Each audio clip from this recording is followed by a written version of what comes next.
عدنا مشاهدينا الكرام بصحبة العالم الجليل فضيلة الشيخ محمد فاروق، إمام وخطيب بوزارة الأوقاف والداعية الإسلامية. أهلا بحضرتك. يمكن الأضحية زي ما سمعنا، الأضحية زي ما تفضلت كمان هي سنة عن أبي الأنبياء إبراهيم، وأن النبي صلى الله عليه وسلم يعني ضحى عن أمته، فلماذا يشق البعض ويستدين كما ذكرت حضرتك أنه يحاول أنه هو يعني يأتي بالأضحية وهي شق عليه وهي سنة عن رسول الله صلى الله عليه وسلم. اسمح لنا يعني أن نقف عند أقسام الأضحية. يعني أنا النهاردة جبت الأضحية وذبحتها شرعا، هذه الأضحية لابد أن تقسم إلى أقسام. البعض قد يعني يذهبها كلها كما كان يفعل رسول الله صلى الله عليه وسلم، والبعض قد يحجبها كلها، فنود أن نقف عندها بقى. لا، هو لا يذهبها كلها ولا يحجبها كلها يعني الأضحية تقطع 3 أثلاث. نعم. وتوزع ثلث على الفقراء وثلث على الأصدقاء. نعم.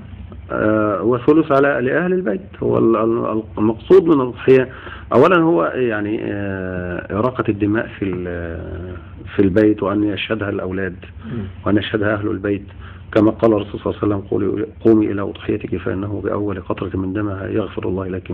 نعم. والحقيقة أن حتى نيجي نتكلم عن أعياد المسلمين أنفسهم، الأعياد المسلمين ليست للفرح الماجن ولا الفرح السافر ولا هذا. أعياد المسلمين دائما احنا عندنا عيدين يأتون عقب طاعة، يبقى فرحان بالطاعة. أنا فرحان جدا بشهر رمضان وصيامي. أنا فرحان جدا بموسم الحج والناس اللي راحوا حجوا، سواء أنا منهم سواء مش منهم، فأنا فرح بطاعتي لله جل وعلا. فبذلك نحتفل بالطاعة.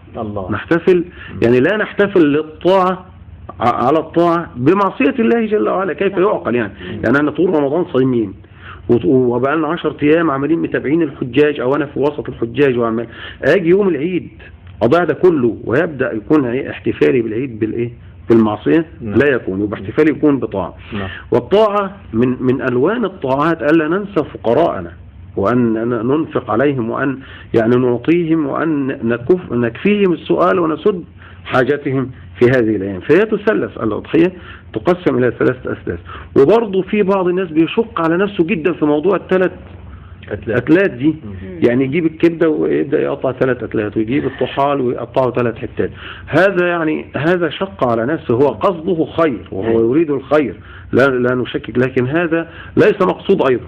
هذا الأمر هو يطعم، المقصود هو يطعم ويأكل ويهدي، يعني يتصدق ويأكل ويهدي. لذلك يعني هناك بعض الأغنياء مثلا لما تيجي تودي له حتة لحمة يتأسف، يعني أنت جايب لي حتة لحمة ليه؟ هي صلة، هي تحدث نوع من أنواع الصلة بيني وبين جاري الغني ده. أنا بعطيه، مش يعني هو بعض الناس يفهم إنه إطعام الطعام لا يكون إلا للفقراء ولا يكون إلا للمحاويج. من الذي قال هذا؟ لا أبدا. إطعام الطعام يكون يعني في إحداث المودة بين الناس بعضهم. هم الأولى طبعا، هم يبقوا أولا، لكن إن أنا يعني أدعو أصدقائي وأصنع لهم طعام، هل هذا ليس فيه أجر؟ بمشيئة الله إن كنت أنوى أنه لدوام المودة ودوام المحبة ودوام الصلة بين المسلمين والإخاء، هذا له فيه أجر عظيم. ونأخذ هي بتقدم بحب وليس بمن. نعم. فهي تقدم. ما هو هنا الأغنياء، أنا لما أدي واحد غني هامن عليه، أنا اديته كيلو لحمة، يعني واحد غني بديله كيلو لحمة، أنا هامن عليه، لا يتأتى أصلا أنني أمن عليه أنه أخذ مني كيلو لحمة. فهي الموضوع موضوع إحداث صلة بين الناس، إحداث تفاعل بين المجتمع المسلم كله. أصبح الغني والفقير والأصدقاء والأرحام وكل بيت فيه، فأصبح المجتمع. نختم بقى كلامنا عن استقبال العيد. قبل دي معلش يا أميمة، بعض الناس بتصر إن هي تذبح يوم عرفة ويوم الوقفة، وأرى الكثير منهم يفعلوا هذا وننصحهم، والبعض والعلماء يعني أمثال حضرتك ينصحون في المساجد: يا جماعة الذبح بعد صلاة العيد، ما فيش ذبح قبل الصلاة. الذبح قبل الصلاة كأنه صدقة تصدقت بها أو لحم قدمته لأهلك، فما فيش فايدة. تجد ان الكثير بيصر على هذا. فيعني ملمح اخير ثم نذهب لسؤال. وفي ناس بتذبح ثاني يوم العيد كمان لا عادي، ثاني يوم عادي، هو المهم بعد صلاة العيد لكن مش قبل الصلاة. لا هو يعني احنا مش هنقول اكتر من ان الرسول صلى الله عليه وسلم قاله يعني لهم، يعني من ذبح قبل صلاتنا اكثر من اللي قال الله. وقال الله صلى ربك وانحر.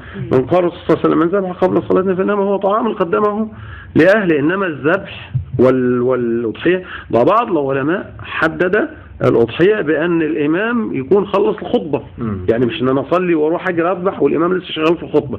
قال لك لا، ما يتبعش غير كمان لما الإمام ينتهي. تعليقا على سؤال أميمة علشان بس تفكرني الوقت خلص خلاص بقى هناخد بس فاصل قبل الختام. لا تعليقا على سؤالك.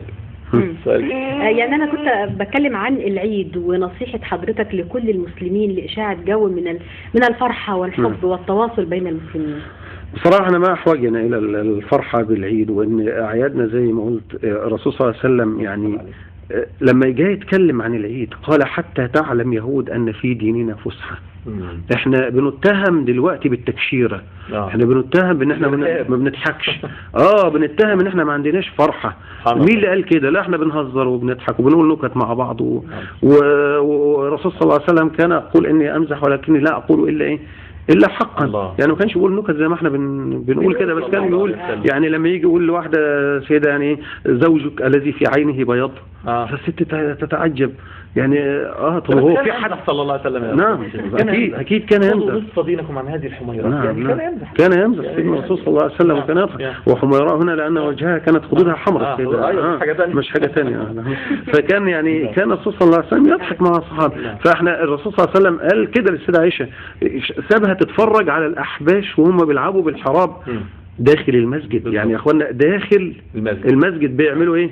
قال لك نص الكلام كده كانوا بيلعبوا احنا مش بيتدربوا، بيلعبوا بالحرام. نسمع ان شاء الله في حلقة عن بشر النبي صلى الله عليه وسلم. ولكن يعني احنا بنشكرك في ختام هذه الحلقة، لكن اسمح لنا ان نخرج الى فاصل قبل الختام ثم نعود للختام ان شاء الله.